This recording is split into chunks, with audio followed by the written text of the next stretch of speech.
Let's move on and let's get into our player ratings. 4-1 win over Ipswich. And first up is Vicario. 7s all round for Big Vic. And yeah, he was really tested in those first 10-15 minutes. Made 2 really good saves. And apart from that, I mean, I don't think he could do much with the goal. Was rarely tested, really, after the first 10-15 minutes. And the one thing that worried me a little bit with Vic was a few kind of heart and mouth moments playing out the back. Yeah, I think by and large he did all right. In fact, after the first minute where he made those 2 saves, I don't remember him making too many other saves during the game. So I think it was actually a fairly quiet afternoon for him apart from those moments. And again, I think he showed the difference between him and Kinski when it comes to the shot stopping, just purely in the fact with that first minute save, which Kinski let slip against Villa and Vicario was able to keep out of the back of the net. I think, again, showing a lot of assuredness, Vicario.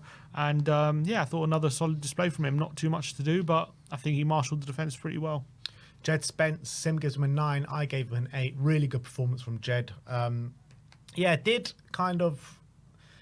defensively, I don't think maybe he was in certain moments was as strong and maybe as he has been in previous games, but I think he kept growing in the game, got his first Premier League goal, and also I just love him in these little tight spaces. I was talking to you this on the way in, like the way he sometimes gets crowded with two players around him, and he's got such nice touches on the ball where he can just weave his way out of trouble, and he's kind of a magician in that sense, but always driving into the space, always looking to drive the team forward. And I think he can play equally well now on the left or the right, which maybe this period with Destiny being injured has really helped him in terms of his development. But yeah, really good display from Jed, and I'm loving what I'm seeing from him. Yeah, another really top display. And I thought, yes, he got caught in the first minute too hard at the pitch and allowed Delap to get a shot in. But apart from that, I don't remember too often he got caught out of position.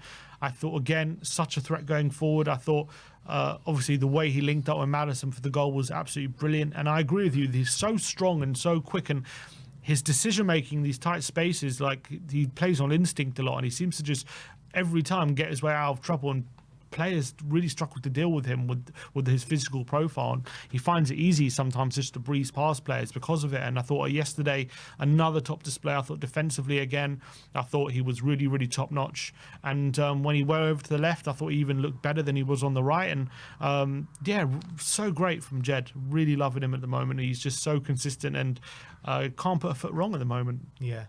Archie Gray up next. 7s all round for Archie. I think in the first kind of 10-15 minutes when Ipswich had those chances, I think he was kind of getting overrun a little bit by Delap and physically outdone a little bit from Delap as well, which, you know, is understandable. Archie Gray's an 18-year-old midfielder playing at centre-back. Delap is, you know, he's about, what, 22, 23, but really physical presence up top there. Delap, he's one of the most physical number 9s that there is in the Premier League. So that kind of is understandable. But I think after that initial period, he grew into the game. Unbelievable ball break ability. That one ball over the top for the first goal was an absolute peach.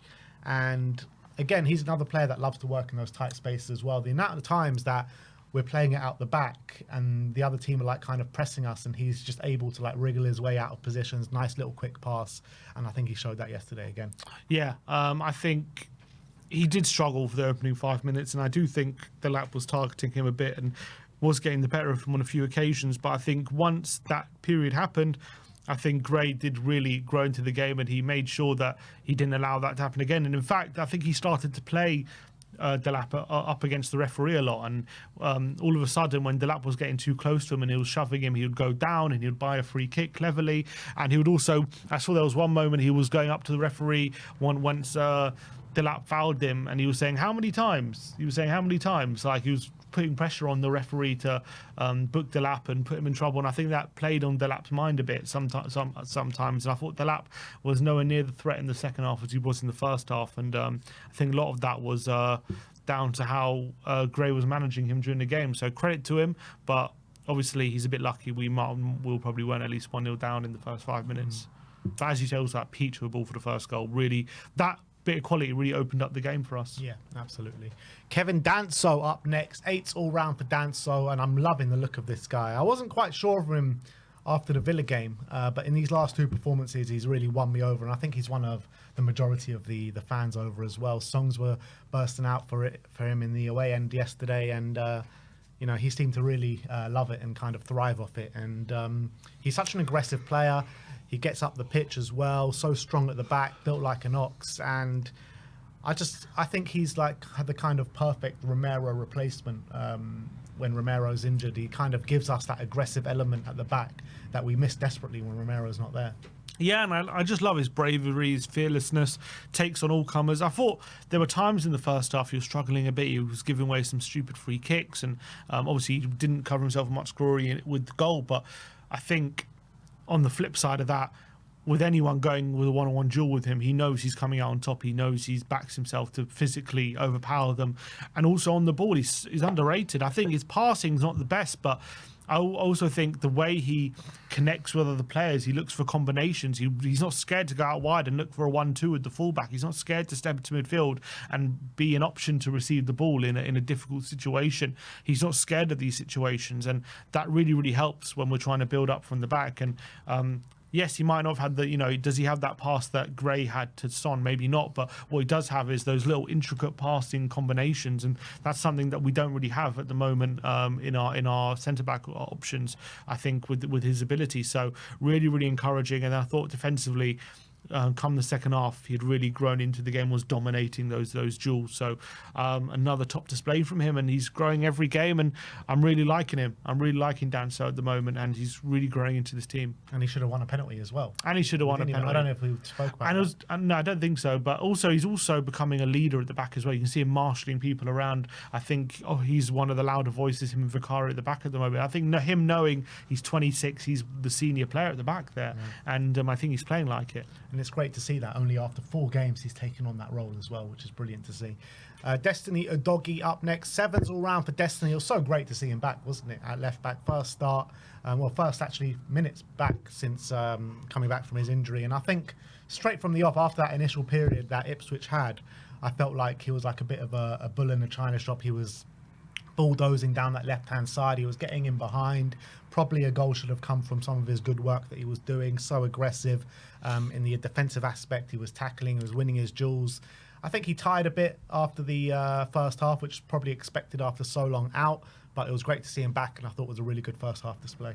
Yeah, I agree. And I think there were flashes of the old Destiny during that game. The way he was combining with Son, he was striding forward, he was going to full sprints and asking difficult questions of that Nottingham Forest backline at times, getting to the byline, creating chances as well. So I think that was really good stuff defensively. I don't remember too often Philogene causing him too many problems. There was at one point in the second half he made a stupid foul, which actually led to the free kick which they scored from that was ruled out, and that was a bit frustrating. But other than that, I thought he was pretty good. I thought he dealt with Ipswich fairly comfortably. I agree, he probably tired a bit, and Ange, I think always the plan was probably only to play him for an hour considering he's come back from an injury, but I think he showed a really good level and it was really, really encouraging. So really good to have him back. Rodrigo Bentancur up next. Sim gives him a 6. I gave him a 7. Mixed bag from Rodrigo. Obviously had his hand in the second goal with a lovely ball, and he also drove through the centre of the park and probably should have had a goal as well, which was a finish pretty much straight at the keeper, but did unbelievable work to get there. I think a lot of the time he was showing some nice little touches on the ball, keeping the ball ticking over, but there were a lot of sloppy moments in there from Rodrigo Bentancur. And when you're the lone 6 like that, you cannot be doing these sloppy touches and erratic moments. And against better opposition, we probably would have been found out a bit more and probably would have been punished. But we were against Ipswich, a team in the relegation zone, and they weren't able to punish us. Yeah, it's a bit I think Bentancur definitely had a mixed game. It was definitely hot and cold. There were some moments where you're like, wow, he's brilliant. Striding past players, getting shots off, that ball for the goal, absolutely fantastic.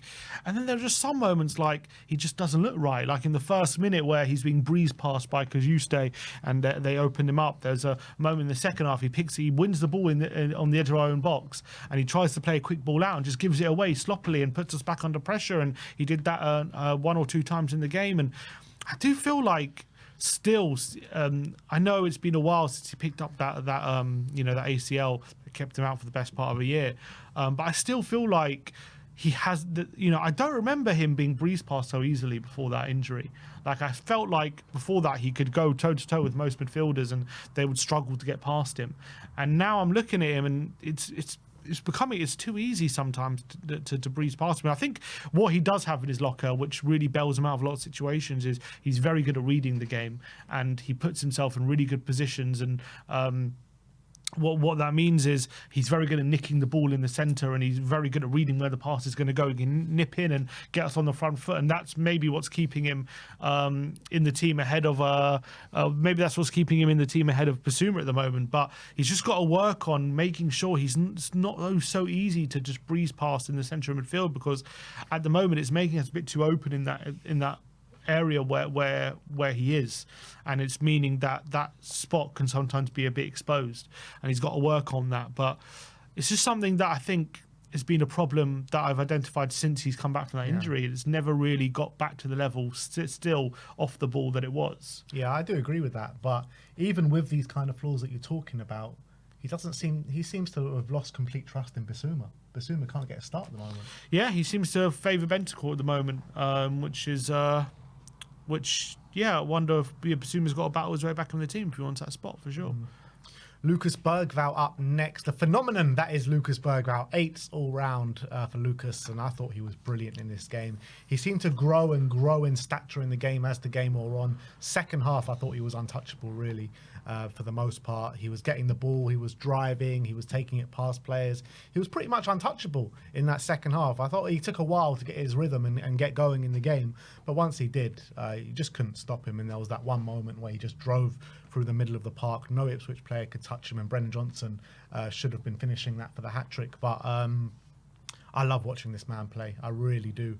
And there's so much more to come from him, which is scary to think about because he's playing at such a high level. Yeah, the way he just glides past players, the way he has 360 vision where he can just turn in any direction, and it's like keeps the opposition guessing. And the amount of times he leaves opposition players just on their arse because he turns in a certain direction, they just can't match the speed in which he can turn and which he can glide. And it's like, as I've said, he just skates around the pitch as if he's not even lifting his feet. It's like absolutely incredible. His dribbling ability, and I think to have that in your locker at that age, that you're only going to perfect it, and I think that's such a great asset.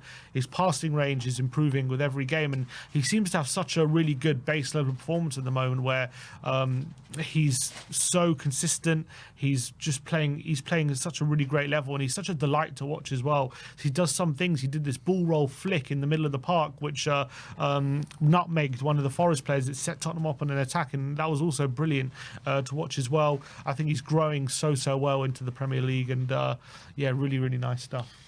Yeah, absolutely. And Decky up next. Him gives him a 6. I gave him a 7. I think you can clearly see that he's fatigued. He needs a rest. And I think if Maddison wouldn't have got that knock against Manchester United, he probably would have got a rest in that game in view for the Man City game on Wednesday night. But look, even when he's fatigued and not playing at the best of his game, he still provides moments of quality for us. And that just goes for the man and the quality of player he is. Still had 3 key passes on the day. And right at the end of the game, with 5 minutes left to go, he provides such a moment of quality. I mean, that goal was the goal of the day. And that finish just into the far corner was superb. It really was. Robin-esque. He had to do so much with the ball once he picked it up, and he was knackered at that moment in time, and he just found and mustered some sort of energy to take on his man and to rifle the ball into the far corner. So brilliant stuff from Decky, and I just marked him up for that goal a bit. Yeah, it was interesting to hear Ange after the game talk about Kulusevski. He says, today we really saw Kulusevski again. And I was like, did we? I don't know. I didn't think he had a great game. But obviously the goal that at the end probably masked his performance. I thought, again, when he was in the middle, he was just really struggling to hang on to the ball. He wasn't impacting the game enough, I felt, in that first half. Obviously, he still creates chances, as he always does, and he still has those moments of quality, which throughout this 2-month period or 6-week period where he's not been at his best, he's still done that in games. But again, I just thought he was being bullied too much. He was losing the ball too cheaply. Then he went out wide, and again, I thought he did look a bit better once he went back out wide. And obviously, he got the goal right at the end. He's up against 3 players. You think he's got nowhere to go, and it was a brilliant finish into the far corner, just bent round the the keeper, kissing it in off the post. Just excellent finish, like through the eye of the needle, that finish as well. And maybe that's just that little bit of boost he needed to get himself out of this little funk he's been in. But you could see it was like a big relief release from him with that celebration with the goal. You can see how much it meant to him. So let's hope that goal can reignite him again. But I didn't feel like it was his best performance again. But yeah, really nice goal at the end. Give him credit. I think we spoke about this before, but you can really tell if Kulusevski's bang at it in terms of his physical levels with the amount of duels he wins and competes for. And again, he only won 4 out of his 14 duels yesterday, which is not something you really associate Decky when he's at top form. Yeah. Next up, we're going to talk about Brennan Johnson back in the starting lineup. 8 all round, 2 goals on the day. Classic Brennan Johnson performance. Didn't really get too involved in the game. Very safe when he's on the ball, but always finds himself in those goal-scoring positions. And he's elite at that, at ghosting into the area and getting ahead of his defender and putting the ball in the back of the net. So invaluable quality to have. Could have had a hat-trick on the day after that lovely Lucas Bergvall run. And yeah, not the greatest performance in terms of impacting the game from general gameplay state, but he gets 2 goals, so you can't knock him. Yeah, there was another moment, I think, in the first half as well. Bergvall has a shot and it got deflected, nearly fell into his path, and they just got a last-minute interception to stop him putting it in the back of the net. So, he just constantly gets in those positions. He sniffs out where the opportunities are going to come from, and he's so great at getting in that 6-yard box. I also think that the second goal he got was underrated finish on his left foot as well. Just buried it beyond the keeper. Wasn't quite in the corner, but I think that, goes through a few bodies, so the keeper's unsighted. Just had enough power just to get it beyond Palmer. And I thought it was a really lovely finish, and he just continuously gets in those positions. I thought it was a brilliant it was just brilliant that he keeps getting in there, and he got a brace on the day. I didn't think it was, again, an amazing performance. Did tire after the hour, had to kind of get taken off. But I think it's just he wasn't a constant threat when it comes to him on the ball, but he was a constant threat when it comes to him being in those positions constantly to get on the end of things and finish chances. And I thought in the end he could have had a hat-trick on the day, and that just goes to show his ability to constantly get in those positions, and that deserves credit. Yeah. Matisse Tell, Sims gives him a 5. I gave him a 4. I mean, he struggled to make any sort of impact in the game, to be honest. I felt like he struggled massively with the physicality of the Ipswich defence. Couldn't really hold the ball up. Just really wasn't involved in the game too much. And yeah, it was a bit disappointing. And even the one time where he was able to get on the ball, he was showing some poor execution of some of his passes. So yeah, unfortunately, a bad performance from Tell. Yeah, he struggled. There's no doubt about it. He was really struggling up against both Ipswich centre-backs. They were bullying him off the ball. He couldn't really make it stick any point. Every time I went towards him, he kind of lost it, to be honest. I don't remember. He didn't really have any attempts on the day. Can't remember too many opportunities. He had, even in the second half, he had a couple of opportunities on a counter, which he screwed up again, which he was doing against Man United as well a couple of times, which is a bit frustrating with some of his decision-making execution. So, disappointing day, and I think was rightfully taken off, unfortunately. Yeah, and last of the starting 11, Son Heung-min. Sim gives him a 9. I gave him an 8. I thought in the first half he was electric. He was our most dangerous player. He was the best player on the pitch in the first half, in my opinion. The way he was squaring up his man, taking him on, his step overs, 2 assists. That was right on the money for Brennan Johnson. He was a really dominating display, and Ben Godfrey is going to be having absolute nightmares of Sonny last night, or he would have done last night. Second half didn't really come out with the same energy. I thought he tired pretty quickly in that second half and probably got taken off, rightly so, but brilliant first half performance.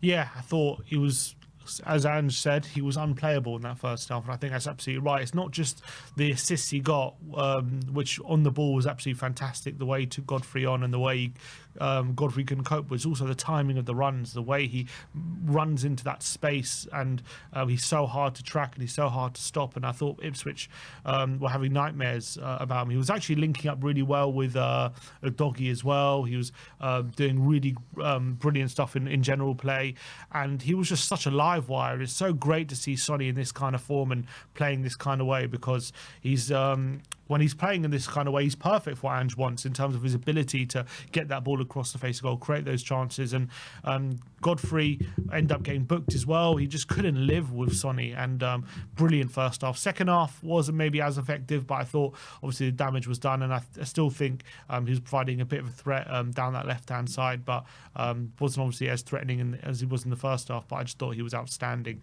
Very similar to like the first half he had against Elfsborg as well, where he just ran rings around their fullback, and let's hope we see more of that between now and the end of the season. Yeah, and judging on that performance, thank God we didn't buy Ben Godfrey. Yeah, true. Absolutely right. Let's look at the substitutes. James Maddison, Sim gives him a 7. I gave him an 8. I thought he came on with and gave us a renewed sense of energy into the midfield. The game was pretty much dying out before he came on, and he really helped swing the game back into our momentum. Involved in Jed Spence's goal in a brilliant way, and I just felt like he was kind of dictating the play. He was trying to push us forward, and he showed moments of quality. So I really liked James Maddison's performance when he came on. Yeah, fantastic cameo. Reportedly got a bit of a knock before he. That's why he didn't start the game. But I think deserved his assist for the impact he made, and I think he's also been really bright in his last since he's come back from the injury, and also just before the injury, you got to remember, had a really good game against Hoffenheim. He was starting to really play really well, and then picked up that injury, but really great impact, and that's the difference it makes when you can bring off that kind of quality off the bench, and it can really make the difference. And I thought that assist, the way he just weaved in and out of 3 players, setting up Spence, was absolutely fantastic. Very few players, that we have are capable of that kind of ability. So it was delightful, and I think he made a really positive impact off the bench. Pedro Porro up next, 6s all round for Pedro. He gave us a bit more energy on that right-hand side. Obviously, Spence moving over to left-back. Didn't provide too much moments of quality, but I just think he added fresher legs coming onto the pitch. Yeah, I think he was decent. I think didn't really provide those moments of quality which we've seen from recent weeks in terms of in the final third, but just helped shore things up and made sure that Ipswich weren't getting back into the game, and I think he did his job. And last but not least, the player that we're going to rate is Dane Scarlett. Sim gives him a 6. I gave him a 7. I really enjoyed watching Dane Scarlett play yesterday. Physical presence up top, added a lot more than what Tell did in the final 15 minutes. And he got that assist, brilliant assist with the header, physically competing with the Ipswich players. And it's like, I look at Scarlett now compared to what he looked like last season and the year before. He just looks so much more of a physical presence now, and he looks more of a physical presence than Tell. Yeah, he did on that day, and I think obviously did really good header, brave header for the goal, which he really brave header for the goal, which he set up for Kulusevski, and I think he looked really bright. He was able to get on the ball a bit. Obviously, didn't have that much time and wasn't able to do that much. Didn't get any shots off or anything, but just put himself about a bit and deserved that assist. Yeah, and last but not least, Ange Postecoglou. 8 all round for Ange, and I was really happy with the lineup that he chose yesterday. Good to see some players back from injury. Udogie at left back, Johnson on the right wing, and it was a bit of a scary and worrying first 5 to 15 minutes, but once we gathered ourselves in the game, I think we pretty much controlled it from then on. Got the well-deserved victory. Yes, 4-1 probably flattered us a little bit, but I think he did good in-game management as well to bring the ascendancy back to Tottenham Hotspur. So I think his changes massively impacted the game. So got to give Ange a mark up for this game. Yeah, I think he managed the game well. I think the changes worked well. Obviously, the way we started the game wasn't great, and that's not the first time that's happened in recent weeks. So he's got to figure out why that keeps happening and try and kind of sort that issue out, because the first minutes we've been happening recently are not great. But credit to him. I think he did manage the game well. I think he made subs at the right times. They all made a positive impact. And, we got the 4-1 victory, and I thought the display was pretty good overall. It wasn't the best. I think 4-1 probably flattered us a bit, but we were probably really clinical on the day. And look, 3 wins in a row, 1 goal conceded in the past 3 Prem games. So let's hope things are starting to turn. Absolutely. Look, bigger tests yet to come. We've got Man City at the Tottenham Hotspur Stadium next, then Bournemouth, who are on a great run. Fulham, going to Craven Cottage is always a hard nut to crack. And also going to Stamford Bridge, no matter what form Chelsea are in, it's always difficult for us over there. So 4 big tests for Ange Postecoglou in the next 4 Premier League games. So let's see what happens. But that is our player ratings from the 4-1 win over Ipswich.